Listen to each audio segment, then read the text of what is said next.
Hello, and welcome back. So it's Sunday morning, about 9 o'clock. I guess we can call this a sorted video. So to make all of the future work for the next upcoming days a little easier, and since the stuff that I got yesterday was pretty much sorted, I went ahead and processed to the point of what I did. So all of the cassette tapes, these are all sealed. Oh, no, I have some more. These are all sealed. The rough count is bark, bark, bark, bark, bark, bark. Not that rough. The estimated count is about 250 sealed. So if we just kind of working you see this one? All right. 2, 4, 6, 8, 10, 12, 14, 15. So if there's 15, make that 30. 1, 2, 3, that's 90. And then there was 10, so that's 100, 110, 120. 120 sealed per one of these. So that is going to vary, and I did go through quite generically last night. A lot of them were scannable, a lot of them were not. So here's a Sinead O'Connor. I know I brought that one up. Kinks. Pink Floyd Umaguma. Now this is a interesting one. There's two that have, I think the other one is a black tape. There's two of these that I have. And they can't go through Terapeak. They're like $70. Listed, they're quite a bit higher. These David Bowies are about the same. I have two of these. One has a little smaller artwork to it. These are about $50 to $70. I mean, I'm obviously not going to go through all of these with this. There's Zeppelin here. Pink Floyd, not Zeppelin. Wish You Were Here. I showed that one in the video. So if that's 120, then these ones, 240. And then there's more than 10 here. 2, 4, 6, 8, 10, 12, 14, 17. So 250, 260. So these are ones that I did hand type last night, look up. There's, I don't think there's Mighty Diamonds.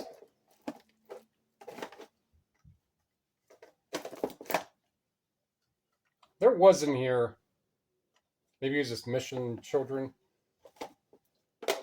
And something, I don't know if this is the exact one. This is called Dread Ashanti. I don't think it's anything spectacular. I think it's like an $8, $10 cassette. So I got those done. I need to move these. Here are the open cassettes. Coffee's done. Everything has a case. There's like one or two, maybe these are them. There's two. This is actually a Video 8. And this is just a standard blank cassette that has Hampton, Virginia from 3/24/87. But everything has a case and nothing else is a blank or a dub over. I didn't look at, well, I mean, there are a couple in here that I did as I was going through. I was hand typing. There's a lot of this Black Uhura. I guess it's reggae. But there are some other rock type ones in here. And if we go with this, so that's supposed to be there. 1, 2, 17, 18. So that's 54. There's the same amount on the other side. So that's 108, 110, and at least another 10 mixed in. So 120 used tapes. Gonna have to go from there in regards to which ones are going to be listed and in some degree which ones are going to be lotted. For the most part, if any of the media does sell at that $9 mark, I'll keep it, mainly because after all said and done of what I got, it's about 800. It's over 750. It's not quite 800 just yet. So we already know what there are in tapes. So 370, 380 in tapes. The 8 tracks, there were way less than 100. And I went through all those. Let me get those actually. The 8 tracks was one I probably should have stuck around and actually hand typed, but there have just been too many of them for me to have been comfortable just staying there. And these are the ones that I'm going to keep. So this Carole King, those two will go together. McWakey, a couple of foreign ones. George Baker selection, hot chocolate. And these are going to be anywhere from 10 to 12. And there's like a 20, maybe this Zeppelin one is like 20, 30 bucks. And I think there's another really good one. This is Allman Brothers. This is live from Fillmore East. Those are like 20, 30 bucks, maybe this Guess Who, but all these other ones are going to be 12 plus. And then all these are not really worth much of any more time than showing and putting in a lot or lotting up. There are a couple more that are in here, ventures. There's like 4 ventures. You know, after you go through them, you're hand typing like, oh, I have one of those, or I have another one. There's a couple Beatles. These are ones that are going to be less than 10, or they just don't have much of a sales history. And for 8 tracks, a cassette takes up half, and they retain more value. The ones I have, right? So those ones I'll bring the minimum value down. 8 tracks will just sit around. So these I probably could put in a year, because there is like the classical and the dance and a little bit of Latin mixed feel and some pop of that era in there. And then there was some more classics like Carpenters, in realms of what I have here: Rod Stewart, Elvis. I don't know if Letterman is really full on that one. Here's another Ventures. Eagles. Elvis. And there, Waylon Jennings. This is, I don't know what that is. And Roots, Soul, Sounds of Soul. Beach Boys.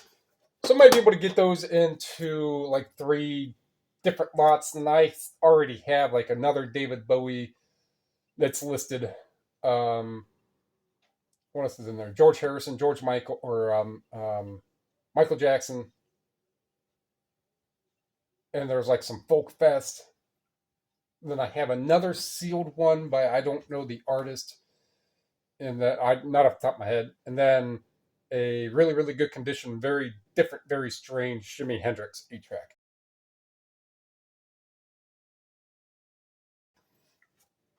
So this works for the 8 tracks.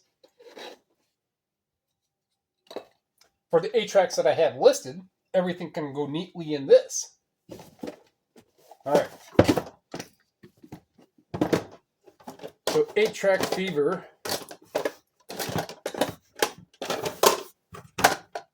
is done. Let me move these.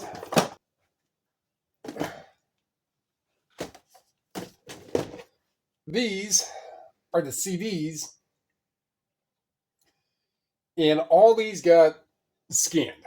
Anything that had to be hand typed was put in another container about the size of what the other one that the cassettes were in, the smaller one. Filled that up of ones that I had to hand type. So anything that I scanned, so this is how I determined this specifically for the CDs and much of any other time when I do these locks.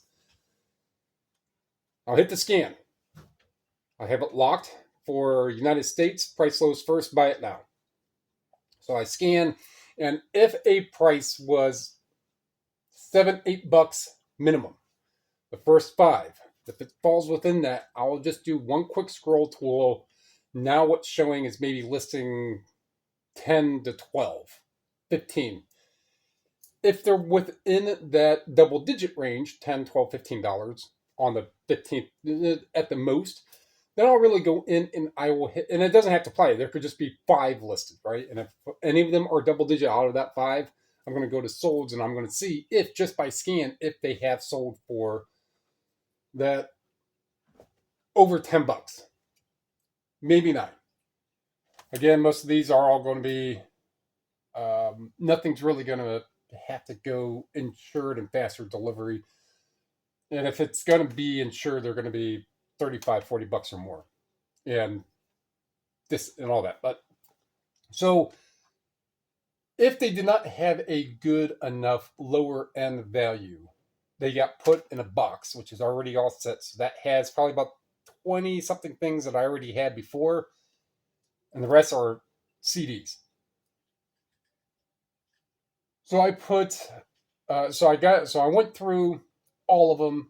Anything that had a value of $10 listed and more got put in these.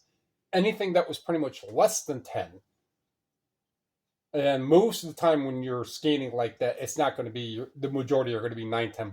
It's going to be, for the most part, stuff's going to be $4, $5, $6, $7.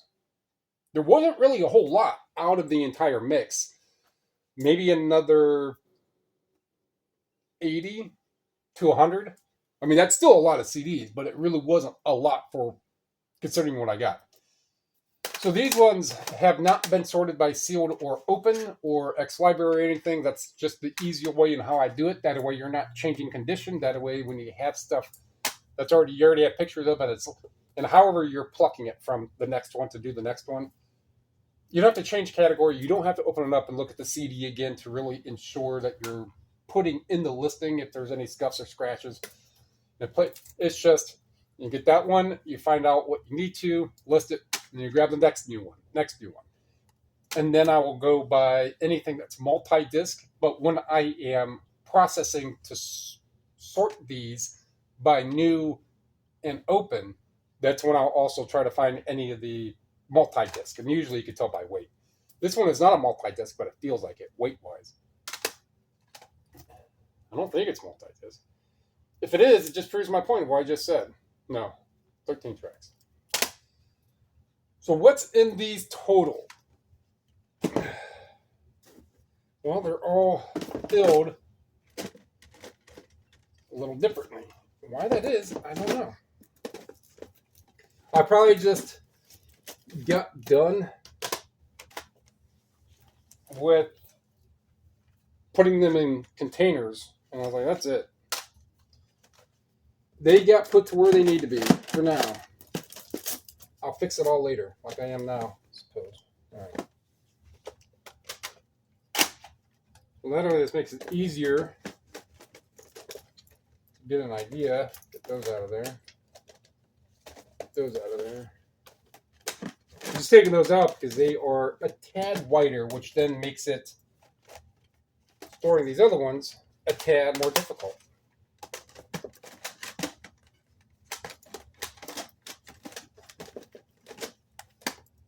And then I will count these ones. And then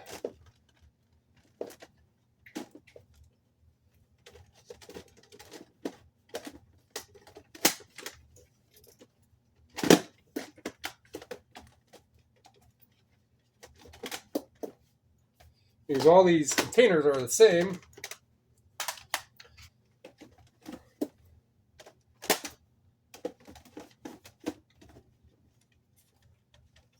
I don't think there's any other little gatefolds. No, there is a double in there, though.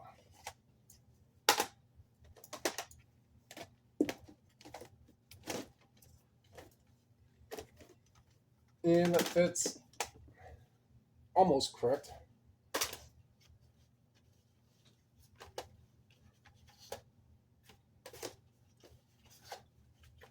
So now these numbers will be off just a tad on that one. So, and there's a triple right there. Anyhow, 1, 2, 3, 6, 7, 28, 29, 30. So if you can get 30 a row, there's 1, 2, 3, 4, 5, 6. 6 of that 30 is 180 and a couple more. So did I get 300 CDs? There's 180 here, probably 120 put away. Add these in there one way or another. Yeah, so that would 300 CDs, 380, 680, 780, a couple audio books, a couple DVDs. I don't think it even hit 800 total items. So that's not too bad for the 110 that I paid, and then the CD, and then everything else. I got to get pictures of and actually make sure that it does have a selling value and list it and so on. So what the breakdown of everything's going to be of what I can list is still well over 600 items. So less than 20 cents a piece is what I paid for. I mean, even at $20 minimum, and most of this stuff, most of those cassettes, the big vast majority are $20, and then some of the sealed ones are a lot of them, at least 40 or 50, I had already just set aside that I had already looked up, but I didn't go through all of them. I was just like, yeah, that one's a really good one, and then duplicates and stuff. Move these so I have room.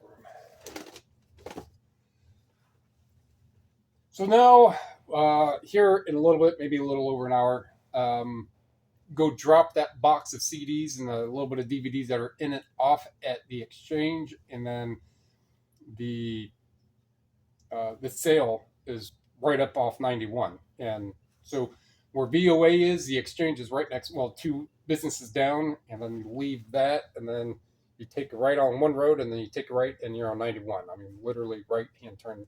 Your blinker doesn't even stop blinking. And you go right up 91 and go up 91 and take a left at, where it ends up to the lake, up in Timberlake. And then take a left. And then we're right back there. And then look at the books and other stuff there. All right. So that's going to wrap that one up. If you like what you heard, like what you saw, like what you learned, basically processing. When you get however much stuff you get, if it's nothing difficult to handle, a few things, cool. But if you start getting chunks of stuff, it's always best to have little ideas on the things you're going to do to sort and situate it, what's otherwise just colloquially known as processing. So I did processes in order to narrow this down more than what it was before. And then there'll be another process, and then that's probably stopped there, and then that's where I'll start getting pictures and doing the listings.